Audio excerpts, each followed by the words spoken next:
तो उनको बाबा साहब के विचार से जलन हो गया। बाबा साहब से वो लगता है कि बाबा साहब का विचार अब हावी हो जाएगा। इस तरह से मान लीजिए कि चर्चा जो संसद में हो रहा था संविधान पर और बाबा साहब पर, तो उससे अकबकाहट में घबरा कर अमित शाह ने मान लीजिए कि इस तरह का बयान दिया और पखंड की ओर ले जाने का ये नेता है। जीता राम या चिराग पासवान नेता है, पिछलगू है ना जी। बीजेपी का लोग पिछलगू है ना, लीडर नहीं ना है। अगर लीडर रहता तो ऐसा नहीं बोलता। खड़ा जो नहीं है, जो सामाजिक न्याय के एजेंडा के साथ खड़ा नहीं है, जो सामाजिक परिवर्तन की लड़ाई में साथ नहीं है, जो अंधविश्वास और पखंड के साथ खड़ा है, वो आदमी शेड्यूल कास्ट का लीडर नहीं हो सकता है, वो सामाजिक न्याय का लीडर नहीं हो सकता है और सामाजिक परिवर्तन की दिशा में आगे बढ़ने वाला नहीं हो सकता है। दलाल हो सकता है, पिछलगू हो सकता है। हम आज उनको प्रतिष्ठा दिया।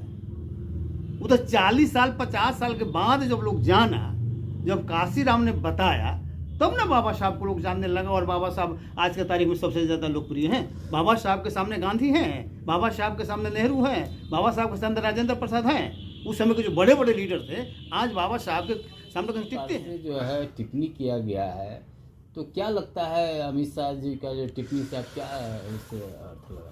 देखिए, सीधा सा बात है कि अमित शाह का जो जलन स्वभाव का प्रदर्शित करता है।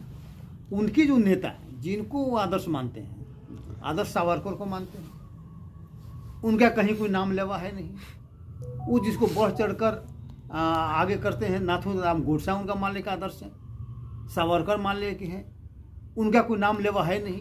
और बाबा साहब आज इतने ज़्यादा लोकप्रिय हो गए, उनसे उनको जलन हो गया। और जलन मान लीजिए कि होने के कारण अकबका के, चूँकि हमेशा बाबा साहब का नाम सिर्फ वोट लेने के लिए तो सब लोग करता है, ये भी करते हैं, लेकिन इतना ज़्यादा मानने की जब हो गया तो उनको बाबा साहब के विचार से जलन हो गया।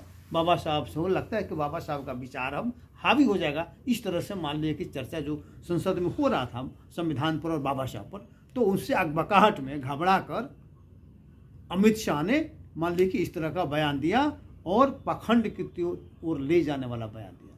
समाज को, देश को अंधविश्वास और पखंड, क्योंकि जैसे ही मान लीजिए कि स्वर्ग नरक का बात करने का मतलब हो गया कि जो संवैधानिक नहीं है, संविधान में कहीं कोई जिक्र नहीं है, गैर संवैधानिक है, और स्वर्ग नरक का बात करके लोगों को दिग्भ्रमित करने का काम किया, लोगों को अंधविश्वास में ढकेलने का काम किया, लोगों को पखंड की ओर ले जाने का काम किया। और ऐसे लोगों को इस जवाबदेही वाले पद पर रहने का कोई नैतिक अधिकार नहीं है। उनको स्वयं इस्तीफा दे देना चाहिए, और उससे भी नहीं हो तो मोदी जी को उनको बर्खास्त करना चाहिए। अगर मोदी जी अगर रिकमेंड नहीं कर देते हैं, राष्ट्रपति को स्वयं बर्खास्त कर देना चाहिए कि ऐसे आदमी जो जलनशील हो, ऐसा आदमी जो पखंडी हो, ऐसा आदमी जो स्वर्ग नरक के नाम पर लोगों को अंधविश्वास में ढकेलने का साजिश में लिप्त हो, ऐसे लोगों को सत्ता में रहने का, गृह मंत्री रहने का कोई नैतिक अधिकार नहीं है। उनको हटना चाहिए। सर, ऐसा तो कोई बात नहीं है, क्योंकि वो तो बोले कि स्वर्ग में यदि भगवान के नाम लेंगे तो स्वर्ग में जाएंगे। क्या आप स्वर्ग में नहीं जाना चाहते हैं? और स्वर्ग नरक है कहाँ? कहाँ स्वर्ग नरक है भाई? स्वर्ग नरक तो क्या है? ये तो अंधकार में डालने वाला पखंडी चीज है ना। कोई देखा है कि स्वर्ग में गया है कोई? अच्छा, कोई है तो लौट के आके बताया कि हम स्वर्ग में ये चीज देखे हैं। तो ये तो लोगों को पखंड में, अंधविश्वास को ढकेलने वाला षड्यंत्र मान कर दिया ना। इसलिए ऐसे लोगों को, जो पखंडी है, जो अंधविश्वासी है, लोगों को उसमें उस तरफ ले जाना चाहता है स्वर्ग नरक के फेर में, वैसे लोगों को तो सत्ता में रहने का 1 मिनट अधिकार नहीं है। वैसे तो तुरंत बर्खास्त होना चाहिए। आपका जो है दलित नेता है ये जीतनराम मांझी जी, हाँ, इसको जो बोल रहे हैं कि नहीं ये सही बोले हैं, और इसको तोड़ मरोड़ के लोग जो ये नेता है, जीतनराम मांझी या चिराग पासवान नेता है, पिछलगू है ना जी। बीजेपी का लोग पिछलगू है ना, लीडर नहीं ना है। अगर लीडर रहता तो ऐसा नहीं बोलता।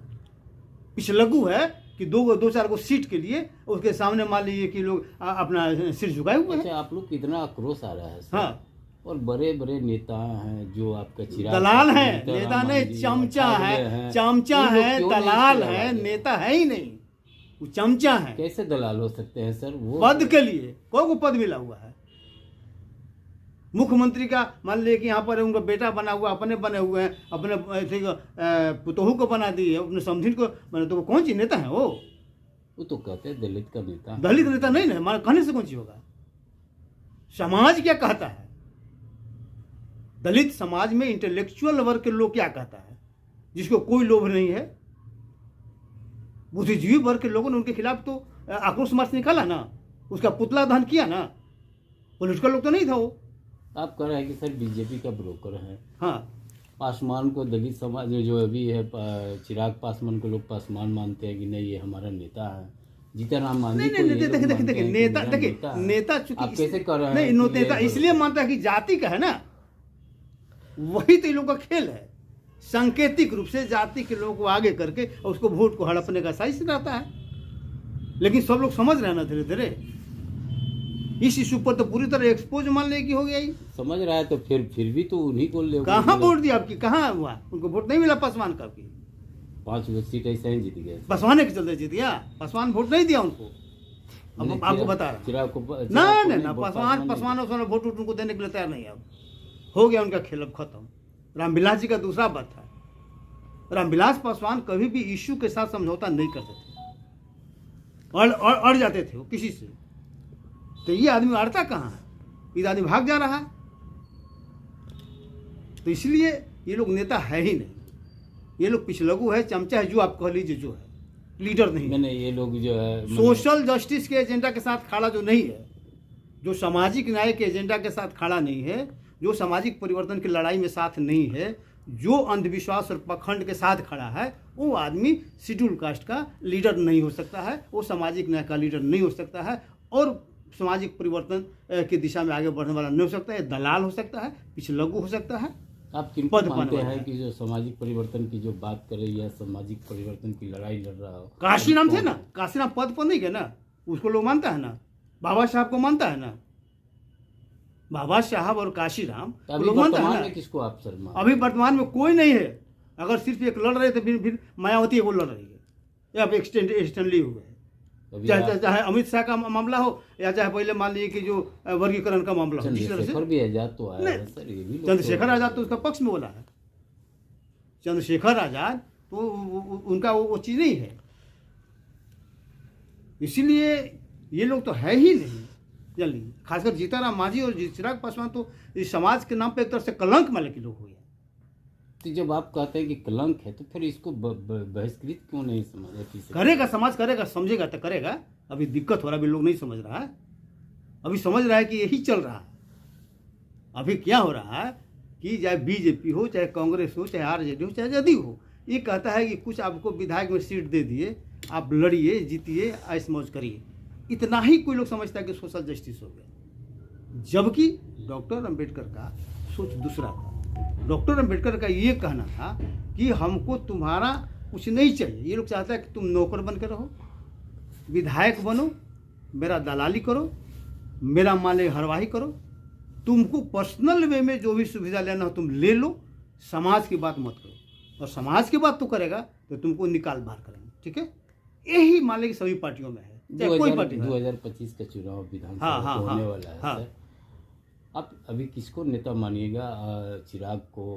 चिराग कहाँ से नेता होगा भाई? नहीं नहीं, कोई नेता नहीं। जीत जाए अलग चीज है, जीतना हारना से कोई मतलब नहीं। आप किसको देखना चाहते हैं? अभी कौन वर्तमान में? वर्तमान में बीएसपी जो है एक छोटे छोटे संगठनों को मिला के लोगों को समझा बुझा के थर्ड फ्रंट बनाएगी और सबको मुकाबला करेगी और सबको परास्त करेगी। यही होगा। क्या इनके में कुछ ऐसा चेहरा दिख रहा है मुख्यमंत्री के लायक? मुख्यमंत्री छोड़े ना, एजेंडा के साथ है। हम लोग सोशल जस्टिस और आरक्षण को संविधान के अनुरूप स्थापित करना चाहते हैं।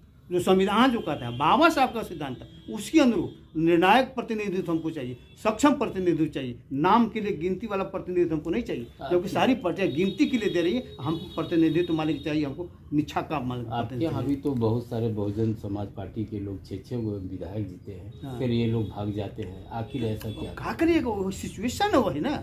बाबा साहब को समझने में कितना समय लगा? बाबा साहब संविधान में सारा व्यवस्था कर दिए तो लोग कहाँ समाज उनको प्रतिष्ठा दिया?